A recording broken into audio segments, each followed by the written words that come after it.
Hi guys. So next வந்துட்டு நாங்கள் Thirunageswaram reach ஆகிட்டோம். ஆக்சுவலாக வந்து பசி, அந்த டைம் சரியான பசி. அதுக்கு முன்னாடி சரி கோயிலில் போய் சாமியை கும்பிட்டுட்டு வந்துட்டு சாப்பிட்டுக்கலான்னு சொல்லிட்டு அறக்க பறக்க அப்படியே நடக்க ஆரம்பித்தோம். கரெக்டாக ஒரு 12:30 1 o'clock சம்திங் தான் இருக்கும். ஸோ உள்ளே போனதும் ஒரு ஆச்சரியம் காத்திருக்கு, நீங்களே பாருங்களேன். ஒரு பியூட்டிஃபுல்லான ஒரு குளம். இந்த ஊரில் முக்கால்வாசி நிறைய கோயிலில் குளம் இருந்துச்சுங்க. சுறாவா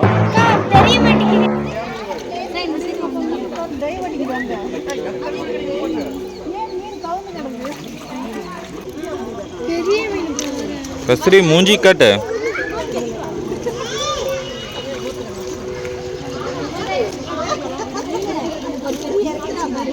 அங்க பாரு கஸ்தூரி, அங்க பாரு எத்தனை மீன்ட்டு.